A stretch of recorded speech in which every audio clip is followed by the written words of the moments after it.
¿Qué tal? Yo soy la ingeniero Nasira Salime Juárez Seade, egresada del Instituto Tecnológico de Durango, de la carrera de Ingeniería Bioquímica.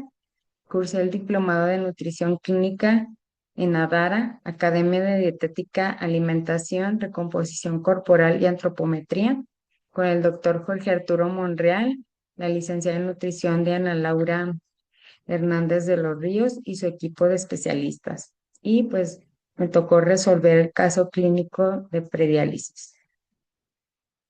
Aquí pues dentro del diplomado aprendimos el proceso de atención nutricional que consta de 4 pasos. El primero es la valoración del estado nutricional, donde se obtiene todos los datos y análisis del paciente. El paso 2 pues es el diagnóstico nutricional, donde se identifican los problemas nutricionales, su etiología y síntomas. El paso 3 la intervención nutricional y el paso 4 la monitorización y seguimiento nutricional que se le hará al paciente. Dentro del caso que me tocó a mí, pues es un paciente de 44 años, masculino, residente de Mérida, Yucatán, contador público de profesión, donde su nivel socioeconómico es medio alto, vive con su esposa e hija, tiene antecedentes de diabetes mellitus tipo 2, antecedentes paternos desconocidos, padece la diabetes desde hace 8 años, hipertensión arterial hace 9 años, tuvo una embolia 3 años atrás, cardiopatía isquémica hace 8 años, episodio de litiasis urinaria hace 10 años y fue alcohólico y fumador, pero actualmente ya no consume ninguno de los dos. El paciente refiere que se le envió al nefrólogo por problemas en la función de los riñones para recibir una probable diálisis. En la historia clínica, pues los tratamientos médicos más relevantes son para la diabetes mellitus, metformina 2 veces al día, nifedipino 2 veces al día, losartán para la hipertensión 2 veces al día, atorvastatina 2 tabletas en la noche, metoprolol una cada 24 horas, furosemida una en la noche, sulfato ferroso una cada 24 horas, isosorbida 10 miligramos 2 tabletas al día y eritropoyetina cada tercer día. Sus últimos análisis clínicos refieren lo siguiente: ácido úrico 6 miligramos por decilitro, 77,5 miligramos por decilitro, calcio 8,5 miliequivalentes por litro, creatinina 3,57 miligramos por decilitro, depuración de creatinina en 24 horas 30,65, fósforo 4,3 miligramos por decilitro, glucosa 117 miligramos por decilitro, hematocrito 30,3%, hemoglobina 9,3 gramos por decilitro, potasio 4 miliequivalentes por litro, sodio 138 miliequivalentes por litro, triglicéridos 166 miligramos por decilitro, urea 165,9 miligramos por decilitro y volumen urinario de 1.340 mililitros en 24 horas.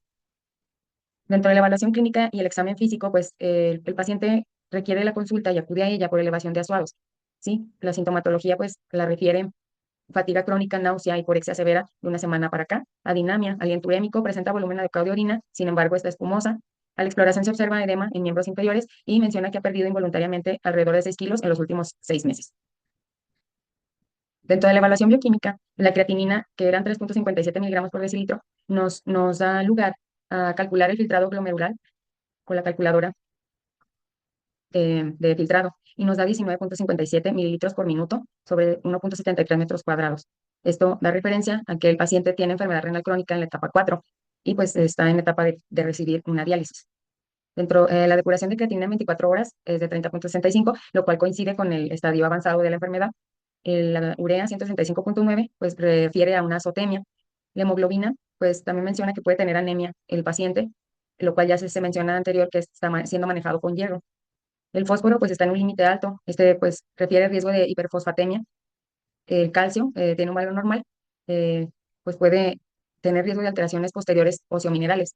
El potasio está normal, pero con el medicamento losartán hay que tener una medida o dosis correcta porque puede tener riesgo de hiperpotasemia también con la alimentación. Eh, Tiene los triglicéridos altos, lo que refiere a una dislipidemia limítrofe. La glucosa también está alta, a pesar de que tiene control regular con la metformina. El volumen urinario, pues, refiere a una proteinuria probable. El paciente se encuentra en enfermedad renal crónica estadio 4 con anemia, azotemia y riesgo de hiperfosfatemia e hiperpotasemia. El médico debe ajustar sus medicamentos para prevenir que se modifiquen los niveles de glucosa y potasio, pues puede progresar la enfermedad más rápido. Dentro de lo clínico, pues, tiene comorbilidades, que es la diabetes, cardiopatía isquémica, evento embólico, litiasis urinaria, y refiere fatiga, náusea, hiporexia una semana, halitosis urémica, edema leve en miembros inferiores y orina espumosa. Y pues los fármacos más relevantes ya los mencioné.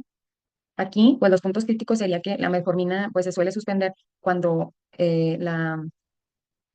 la tasa de filtración glomerular eh, está menor a 30, porque hay un riesgo de acidosis láctica. Eso se lo tiene que comentar con urgencia al paciente, al nefrólogo o al médico internista.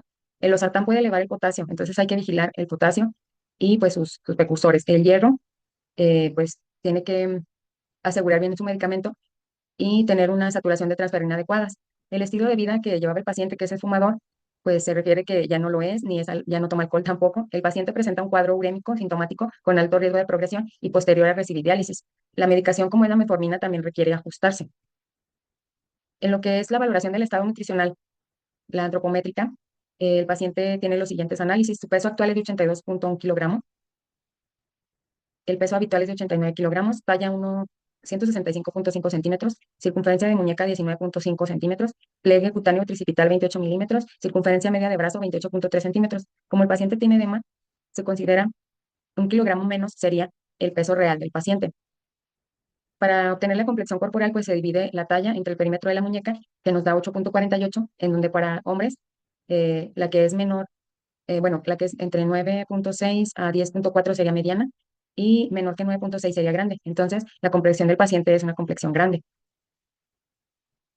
Para calcular el peso ideal según Miller, pues se utiliza la fórmula, la cual nos dio 63,5 kilogramos, que es el peso ideal del paciente. El cálculo del peso habitual, porcentaje de peso habitual, pues es la fórmula de peso actual entre peso habitual por 100, cual nos da 91,12%, que en la interpretación pues está normal, entre 90 a 115. El peso teórico, según la fórmula tradicional para hombres, pues es la estatura en centímetros sobre 100 por la estatura en centímetros sobre 100 por 23. Y nos da el peso teórico de 63 kilogramos. Aquí, bueno, el porcentaje de peso ideal sobre peso teórico nos da 128,73%, donde en nuestra tabla nos da un exceso de peso. El porcentaje de teórico nos refiere a un exceso de peso. Para el porcentaje de pérdida de peso que ha tenido el paciente, pues sale 8,88% a partir de su peso habitual. El IMC del paciente se calcula con el peso actual, pero el real, que es sin el edema. Sin embargo, bueno, aquí lo pusimos menos 1 kilogramo, que es el real, para saber cuánto pesa el paciente, que de 81,1 kilogramos, y el IMC es de 29,60.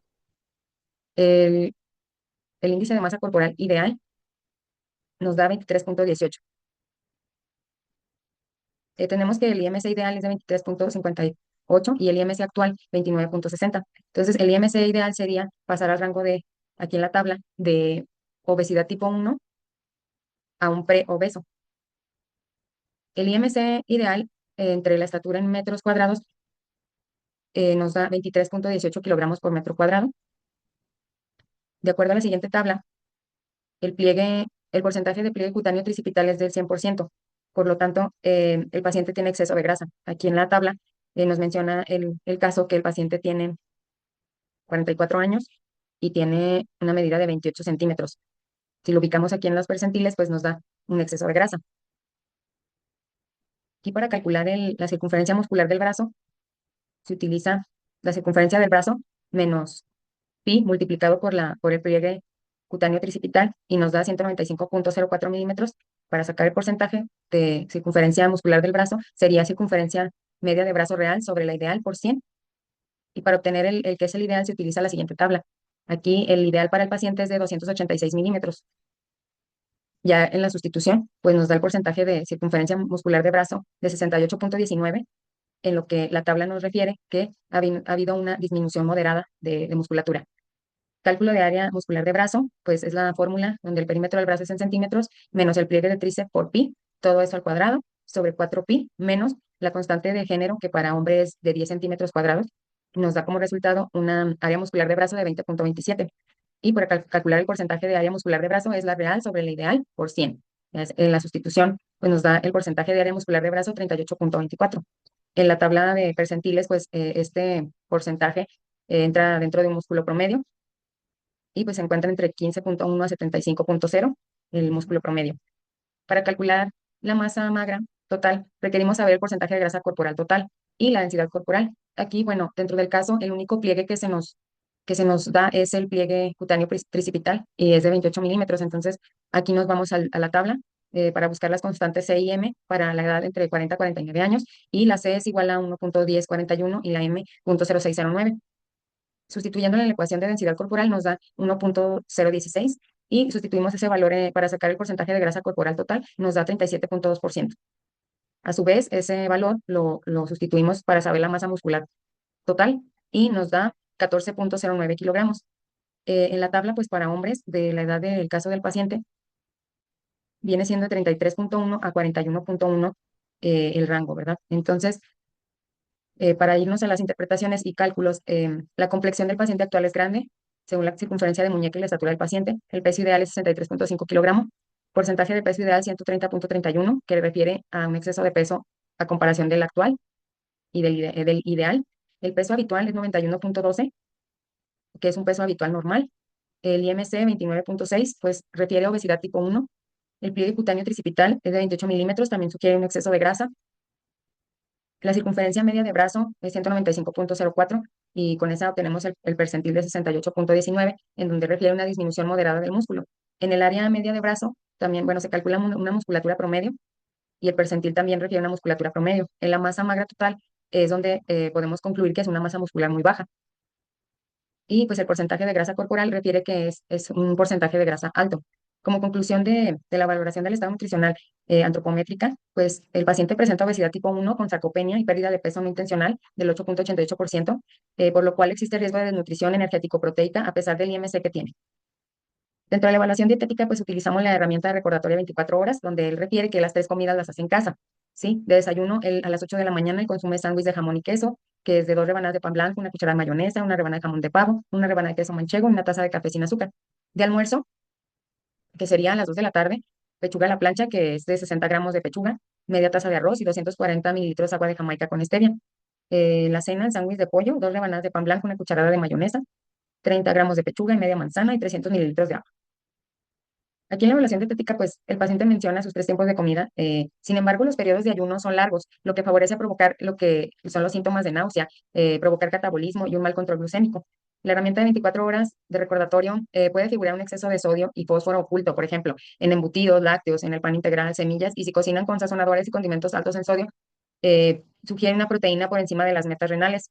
Hidratación mencionada de 1,34 litros. El paciente tiene una estructura de comida inadecuada y probable exceso en varios parámetros que dañan aún más los riñones en la etapa en la que se encuentra en enfermedad renal crónica, que es la 4. Requiere un plan para paciente renal y a su vez diabético y distribuir sus tiempos de alimentación con metas específicas para su calidad de vida. Dentro del diagnóstico nutricional, pues vamos a plantear lo que es el problema, la etiología y el seguimiento. Déficit de energía relacionado con hiporexia, náusea y uremia, evidenciado por pérdida de peso de 8,8% en 6 meses y pérdida de músculo, que es la sarcopenia. Ingesta proteica no acorde al estadio renal, probablemente alta, relacionada con ausencia de plan renal, evidenciada por eh, urea elevadas, así como compuestos nitrogenados y orina espumosa.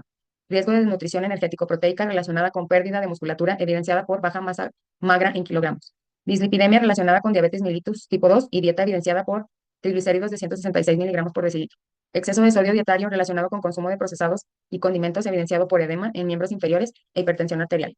Ingesta elevada de líquidos relacionado con el volumen urinario en 24 horas, evidenciado por la prueba de laboratorio. Riesgo de hiperfosfatemia relacionado con enfermedad renal crónica, etapa 4, evidenciado por los resultados en los análisis clínicos actuales. Mala alimentación del paciente relacionado con consumo de alimentos hiperglucémicos, evidenciado por un recordatorio de 24 horas. Dentro de la intervención nutricional, pues las metas vienen siendo de 4 a 8 semanas. Aquí pues se va a frenar la progresión renal y preservar la masa magra con plan renal bajo en sodio, potasio y fósforo y proteína muy medida. Detener pérdida de peso y preservar masa magra, que haya una variación o igual a 1 kilogramo únicamente. Esto con el plan de alimentación estructurado. Que la urea y los compuestos nitrogenados disminuyan y el fósforo se vaya a menor que 4,5, que el perdón, que el potasio se mantenga de 3,5 a 5 equivalentes, que la presión arterial sea menor a 130/80 junto con el médico, además de ajustar la dieta con porcentaje bajo en proteínas. Llevar un control glucémico en ayuno de 80 a 130, postprandial menor a 180, junto con el médico que reajuste la metformina por la enfermedad renal crónica y dar carbohidratos complejos y fibra al paciente para mantener buenos niveles de glucosa. En cuanto al edema, pues se podría mantener sin subir a un estadio de riesgo o reducirlo. Y también reducir o anular la ingesta de algunos micronutrientes que favorecería la retención de líquidos. Los requerimientos para una enfermedad renal crónica en estadio 4, no diálisis, se considera el peso ideal ajustado de 64,5 kilogramos, de energía pues de 30 a 33 kilocalorías por kilogramo, que refiere a una dieta de 2.000 a 2.200 kilocalorías por día, eh, de proteína 0,6 a 0,8 gramos por kilogramo, que vienen siendo de 40 a 54 gramos por día. Aquí, bueno, es elegir si es de 0,7 a 0,8 gramos por kilogramo, ya que se avance en el proceso, por si hay pérdida y sigue la hiporexia, y controlar los azuados. El sodio, que se consuma menor de 2 gramos por día, el potasio de 2 a 2,5 gramos por día, por el uso de los sartán y pues por la enfermedad. el fósforo de 800 a 900. Preferir fósforo orgánico, vegetal, animal y evitar aditivos. Calcio dietario de 800 a 1000 miligramos por día, no exceder de 2000 miligramos totales, contando ligadores, y fibra 25 a 30 gramos por día de frutas, verduras bajas en potasio. Líquidos, si hay restricción, porque se puede usar diuresis más 500 mililitros, esto da un 1,8 litros por día. Si la presión arterial y el edema están estables, puede consumir 1,5 a 2 litros por día. La distribución sugerida para 2100 kilocalorías y 50 gramos de proteína serían de carbohidratos un 45%, de proteínas 10 a 12% y de grasa de 35 a 40%. En una dieta de 2100 kilocalorías, pues los carbohidratos quedarían en 236 gramos, lípidos 94 gramos y proteínas 53 gramos. Se le recomienda al paciente no utilizar sal de mesa ni sazonadores o consomés por contener grandes cantidades de sodio, potasio, entre otros componentes que no nos benefician en la enfermedad renal crónica. Dentro de la intervención nutricional, pues se le realiza el menú de un día. Aquí se extienden las comidas a 5 tiempos de comida para que no tenga el paciente pues tanto ayuno, 8 a.m., 11 a.m., 2 p.m., 5 p.m. y 8 p.m. Es un ejemplo aquí, observamos un huevo revuelto con una cucharada de aceite de oliva, media taza de calabaza cocida, 2 tortillas, una manzana chica, té sin azúcar. De colación, a las 11 a.m., 12 uvas, 5 galletas marías. Y de comida a las 2 p.m., 90 gramos de pechuga de pollo, a la plancha, una taza de arroz blanco, cocido, una taza de ensalada de lechuga y pepino, agua de limón sin azúcar. Media taza de piña, un bolillo sin migajón. Y de cena a las 8 p.m., un sándwich de 60 gramos de pollo desmenuzado, lechuga y pepino, 2 rebanadas de pan blanco. Dentro de la monitorización y seguimiento nutricional, pues se valorará el cumplimiento del plan de alimentación, así como también los síntomas del paciente. Se considera verlo cada semana para pesaje, cuidando que no se vaya perdiendo musculatura. Valorar cada 15 días el seguimiento de la dieta y si hay cambios en síntomas clínicos y en niveles bioquímicos. También analizar los cambios en los hábitos alimenticios, cambios en composición corporal. Según los resultados, reevaluar el estado nutricional para ver si hay cambios en el plan. Y pues como el paciente desconoce qué es la enfermedad renal crónica, etapas, causas y tratamiento, se muestra motivado y abierto al aprendizaje para realizar cambios. Refiere estar comprometido para iniciar tratamiento y evitar la diálisis, por lo que en la próxima consulta se le explicará de manera concisa sobre la enfermedad renal crónica y qué beneficios tiene el llevar un plan nutricional en adelante. Y pues ese es el caso clínico y sería todo. Gracias y saludos a quien me ve.